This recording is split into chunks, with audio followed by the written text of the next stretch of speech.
Hi, my name's Phil Shomshaw, and I'm joined today by social media trainer and personal branding expert Ella Orr. Hi, Ella. How are you doing? I'm fine, thank you. Good to be here. Yeah, good to see you. So, what we're going to be talking about, as always, on these things is the craft of communication, which is finding your voice and using it with impact. And we've had a little catch up before coming on to talk about this today, but it occurred to me that we've never actually met each other face to face. I feel like I know you really well, but we've never met face to face. And I suppose that says something about this social media space and LinkedIn, doesn't it? Oh yes, definitely. It's quite remarkable, really, what online has done for us in building communication, And authentic communication, which I think we're oh, going to talk about, Phil. we will be covering that very topic. So before we get started on all of that, perhaps you could just tell us a bit about your business, what you do, how long you've been doing this, and who you work with. Yeah, thank you, and thanks for inviting me on. So yeah, my name obviously is Ella Orr. My business is much more social, and I call myself a social media marketing trainer and a personal brand consultant because I retrained in social media marketing about 8 years ago, and I absolutely love working in this industry now. Before that, though, I've been a teacher for almost 30 years. It's quite Wow. unbelievable, really. And I thought I was going to stay in that career until I finished my working life. But when I got to my early 50s, I became, well, I'd already been feeling disillusioned with education, but I really had to get out, and I kind of fell into social media marketing. And so I did my training with a recognized training organization, and now I work in this space, but more in terms of, say, the training side and Mm. consultancy side rather than the management side, even though obviously because I'm keeping up to date with what's happening in social media, and I also love creating content. I do a little bit of social media management when people ask me to on a short term basis.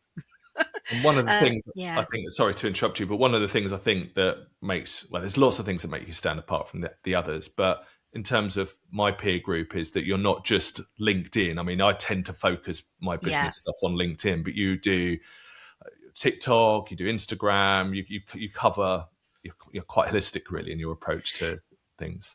Yes, yeah, and that was because I started my when I did my training, I was primarily we were looking at Facebook, TikTok, X, Twitter as it was at the time, and not really, and Instagram, and not really focusing at all on LinkedIn.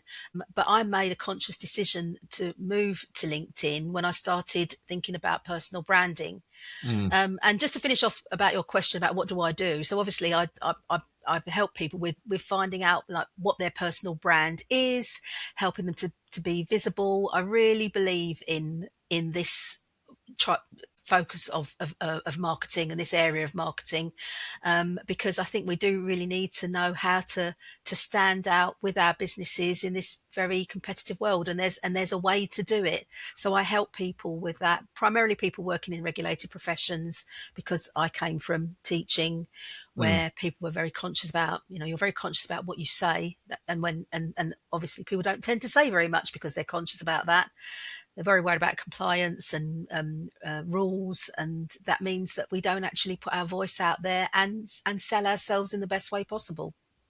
Okay. Well, you've talked a little bit about the concept of personal branding, or at least Mm, putting ourselves out there in an authentic way. And it's a term that both of us have used.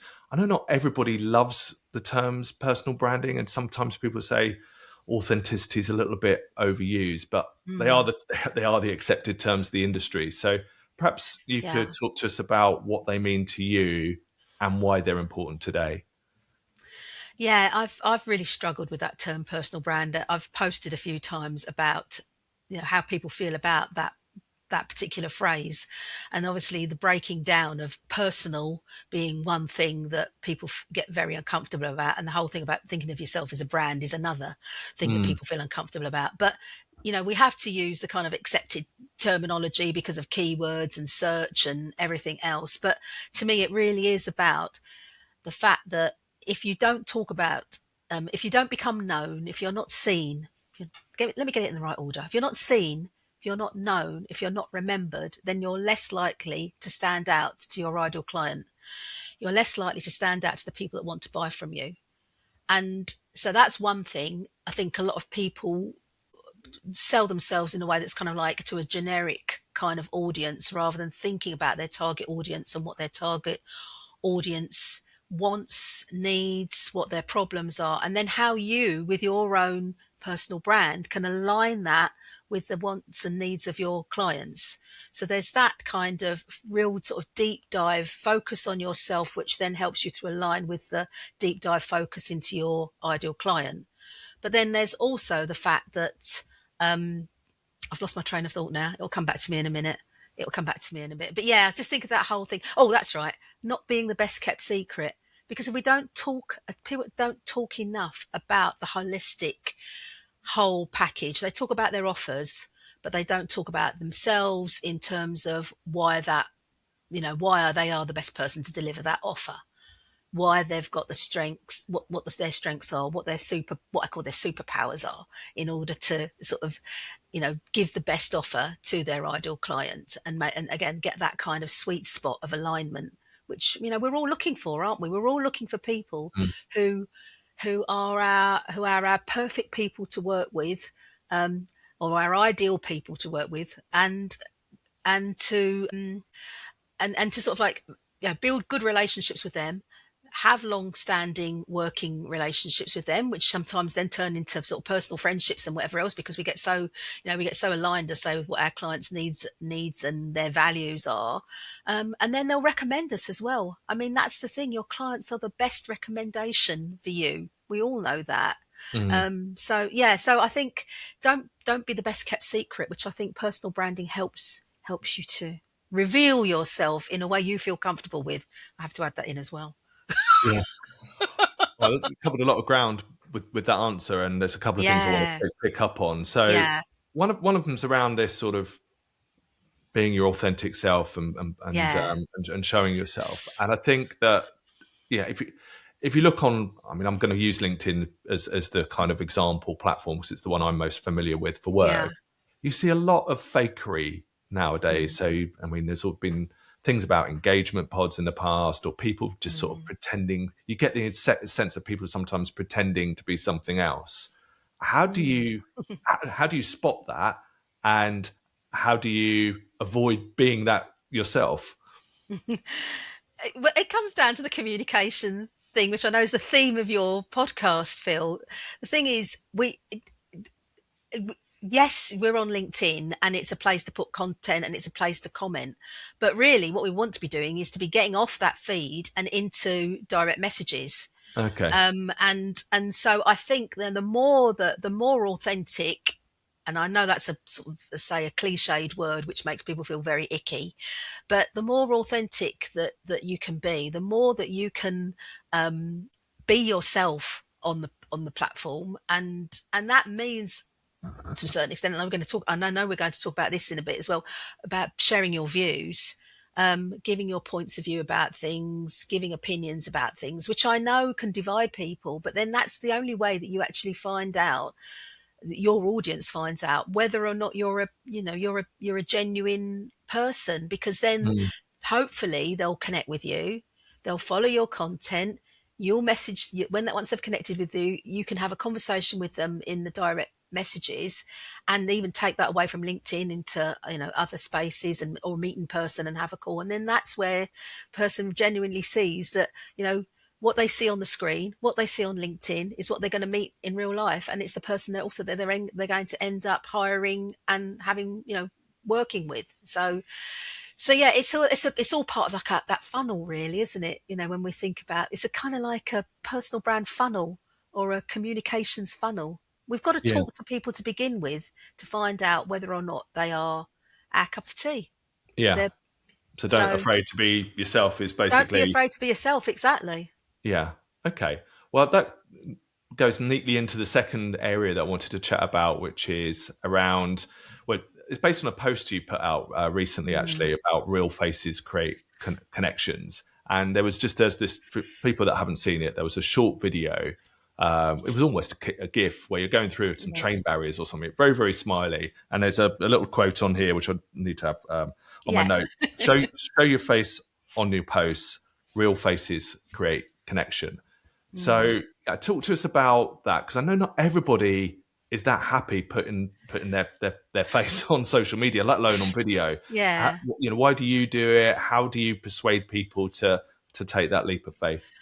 So there's a story behind me doing that post because, as you mentioned at the beginning, I'm active on other social platforms. I post on Instagram. I've been posting a little bit on TikTok, and I'm sort of thinking about whether or not about going back there because I don't know. There's something about TikTok, as for all its faults, that is very much it's raw, and Mm. it is people showing up as they are. Yeah. But that's been picked up by Instagram, and Adam Mosseri, who's the boss of Instagram, said at the end of 2025, beginning of 2026, we've got to do something to tackle AI.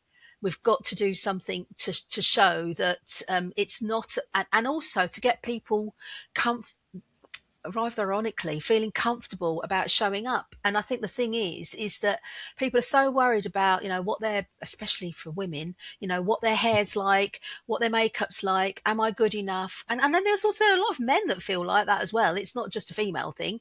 But, sort of like that whole thing about let's go for the unfiltered, let's go for the unproduced, let's go for the spontaneous. And so my friend Anna had filmed me. She's very into filming spontaneous content. She filmed me coming through the barrier at Northampton Station last year when it was we were meeting for a birthday celebration for my 60th birthday, Okay. and she'd captured that piece of video.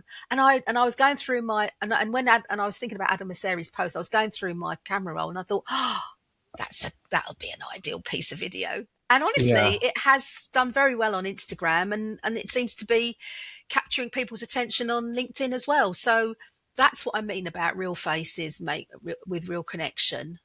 And and yeah, okay, I suppose I've got a little bit of a vanity thing about me. I'm not bothered about people seeing my face and me showing up and what I look like and whatever. But I've just tried to sort of be me, Phil, and I think that that resonates with people. It's kind of something that appeals to people because people then said, I went to some networking earlier this week and someone said to me, I've seen you before. I've seen you before. And I said, oh, it's probably on LinkedIn. Yeah, that Yeah. was where it was. Yeah. I have this thing with when you do meet people face to face, actually, and this was particularly post pandemic because obviously we nobody Yeah. ever saw each other face to face, and then you would meet people for the first time, and it was like meeting a celebrity because you got so used to seeing Yeah. somebody on screen that when Yeah. you saw them in real life, it felt, oh, I'm meeting a celebrity, and I still feel a little bit like that today. So if I will eventually meet up, Ella, Yeah. when I eventually meet you, it will be for me. It will be like meeting a celebrity because Oh, because because you're used to seeing somebody on a yeah. screen in a Oh, format yeah. that's kind of associated with entertainment and all the rest of it. So I think there is an aspect of that, and to your point about being an anti AI tool. I mean, yes, you can do deep fakes and all that these days, but I think people, we're still hardwired to kind of spot whether something's real or not. Yeah. And there's no better way of doing that than visually and with a voice. So, Yes. Yeah. I do agree with you. I actually personally, I still find it quite hard, especially doing the Yeah. selfie thing. I feel a bit of a tool, but I tell myself it's for work. It's fine. It's, So it's but it's but it's normalizing it, isn't it? yeah, That's the thing. We have to normalize these things, and I think that's the thing. That's why I thought what Maseri said was so important because the more that we can normalize people. I'm not just saying just rolling out of bed and filming a video, but you don't have to put your best clothes on. You don't have to sort of prepare yourself because let's face it, we don't prepare our thoughts. We have this stream of thought that goes through our head. I'm mm, sure, I'm sure you do feel. You think about ideas for posts. You think about things that you want to talk about, just unconsciously it's coming into your mind when you're driving the car, when you're standing in the shower, when you're getting tea ready, whatever it is. It's not when you sit there thinking, "Oh, right, okay, what am I going to write about?" yeah, So I think that thing of, okay, I've got a great idea. I want to talk about it. Let me stick the video on or take a photo then that reminds me of what I was talking about. put a little note on it. And I think that's the great thing about Instagram and TikTok, is that you can do these very short visual posts with just a note on it that is the thing that you're talking about, and then you can expand on it in the Yeah. body of the post. And Yeah. I'd love to see more of that on LinkedIn, Yeah. because I think more Yeah. people would post then. People overthink far too much on LinkedIn. Yeah, no, that's a couple of really good suggestions there. And I think another one, just to build on that, which is actually just picking up on something you said earlier around, I went through my photo reel on my phone. Like, Yeah. if people are in the habit of taking pictures regularly anyway, there is some LinkedIn gold just in your Yeah. photo Yeah. reel. Like, just go through that, and that may spark an idea for a post, or you might have an idea separately and be struggling for a visual, and Yeah. actually, And you I could. don't need to use the stock images then, No. or the AI generated posts, which people tend to fall back on. Yeah, they don't work very well, do they? Okay, No. good. Right. Well, let's talk about our third topic, which is Yeah. really it's a difficult one in a way, because this is about the kind of when you're on social media and you've put your authentic self out there, you're going to encounter some nasty stuff sometimes. Mm. You're going to encounter things that you don't necessarily agree with or that are against your values. And this is something I struggle with personally. And because it's making the decision, do you get involved or not? Yeah. And often these are quite sensitive subjects, but just one that comes to mind, which is actually one I saw yesterday, which is which is on Reddit, which I use for personal use for kind of really niche things like music and video games and stuff like that. And it's an anonymous platform as Yeah. well, which I don't think helps. Mm. But there was something that somebody put up, and I got served it. It's not a subreddit I'm following on Radio 4, and which we think is all going to be very nice. And somebody got just absolutely went Mm. at Emma Barnett, the Today Yeah. presenter, Yeah. and on a really personal basis, like, I really don't like this woman, and just like explaining why she didn't like her, and then everyone else joining a pile-on, and you think that's so offensive. Yeah. And I know there's worse on social media, but this is quite a, Yeah. should be Yeah. an easy one to go. So you go, if I'm part of that community, and I'm not, I got served that Mm. unsolicited, so Yeah. it's not a Yeah. community I'm in. But if I was part of the Radio 4 community on Reddit, do I go in and defend Emma Barnett or defend the idea Yeah. of attacking somebody personally? And it's you see this, that's maybe a Yes. more trivial example, but you see this around Yeah. things like race or homophobia or Yeah. Gaza. Like, there's lots and lots of things. Yeah. How do you, genuine question, how do you wrestle with that yourself? Yeah. Yeah. Yeah. I understand fully. I mean, I suppose it's about the way that you feel about yourself, obviously, and being able to express an opinion. And I mean, I know that I knew we were going to talk about this, Phil. So I thought, oh, this is like a sensitive topic. I need to make sure that I give an answer here that's not a wishy-washy one. So I'd say, first of all, we know that we can't sort of jump on every bandwagon, and that's a bandwagon's a wrong word, but we can't jump on every issue and get irate about it. So I would say, think about, if you want to know, to think about your own commenting or your own response to those things, is think about the discussions, and I'll call them discussions, that you want to get into, Hmm. or and that comes from your values. Right. That comes from your values. So think about. I suppose I'm saying to your audience, think about your values. Think about the things that really push your buttons. Mm. That, but also, I say I have started commenting on things over, especially the last couple of years, because I just feel I need to use my voice. I don't want to sit on the fence, and to a certain extent, because when we sit on the fence, it looks as if we're complicit. That's the message it That's the gives. rub, isn't it? Yeah. That's the rub. So and I mean, you can test the water a little bit, because you could say, okay, right, I saw that post about Emma Barnett. I felt she needed defending. I'm going to say something. And you know what? You may well say something, and nobody will come back at you. Yeah. Or sometimes people will come back at you, and you will have the words. You'll be able to articulate a very good response back. But I think that's the thing for me is, I mean, yesterday, I mean, there's a big thing going on at the moment about seeing Stephen Bartlett on Yeah. social media, Yeah. on social media. And there was there was a post yesterday where a man had commented about Stephen Bartlett, and it wasn't necessarily about the things that he'd been saying on his podcast, but it was kind of like defending. It was why is it that we pick on people who are successful? We seem to have this thing in this country. We pick on people who are very successful. Yeah. But then a woman came in on the feed and on the thread and said, well, you know, actually, he's a justifiable target at the moment. Right. And I back Because because he's been saying some things that are he's been alluding to misogynistic, okay. a misogynistic narrative on his Diary of a CEO Okay. podcast at the moment.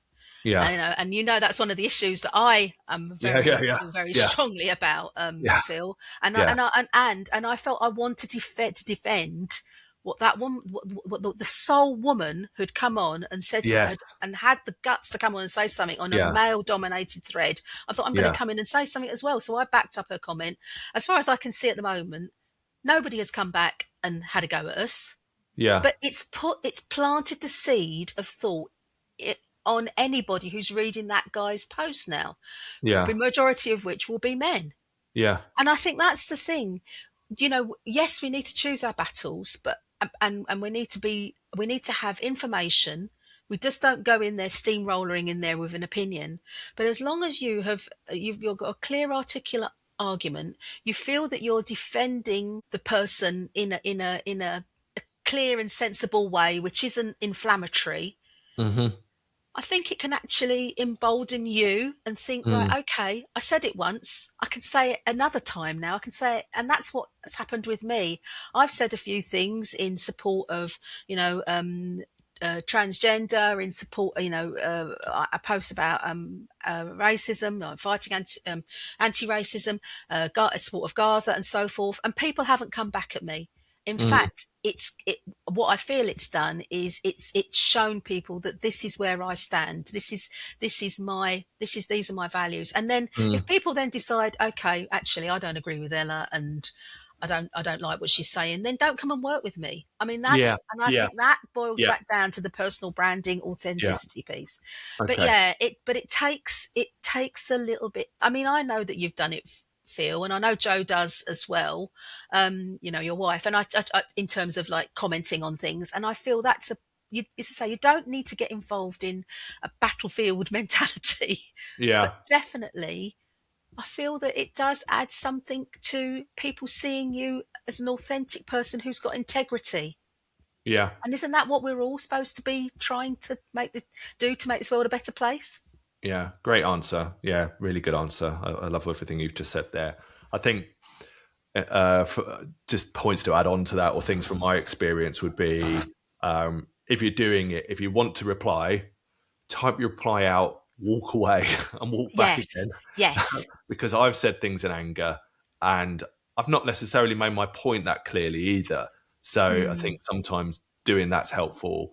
Showing it to your partner first if it's a very, yeah, very sensitive topic. So I have on occasion shown things to Joe if it's about sexism, for example, or yeah, misogyny, just yeah. to make the cut. Because I mean, that's something we've talked a lot about, because we have different perspectives based upon our gender.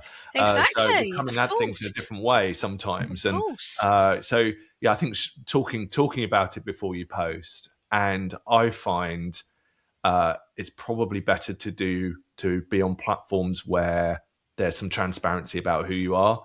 So Yes, Reddit is probably not the place to no, take people to task about saying that you don't like Emma Barnett. Somebody's gone on there yes, yeah, and they're yeah, on their own ego trip, and they're yeah, and you can look at that's the other thing. You can also look at what other people have been saying. So if it's somebody and you look at them and they're clearly a troll, like, yeah, just there's no point.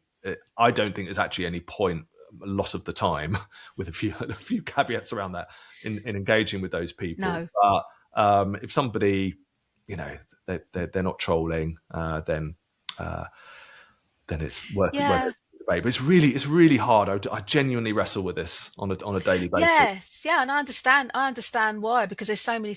Let's face it. I mean, I believe, and I know there are people who will argue with me about this, but I believe there's a lot of issues to be very worried about and Yeah, to get upset about, and I think that's why I say I think, choose the choose your, not just choose your battles, but choose what you're going to comment on, the subject areas, and also don't forget that those are going to become aligned with your brand. yeah, yeah, So that's very, very important to say that. And I know that's why yeah. people sometimes say, well, oh, it'll damage my brand.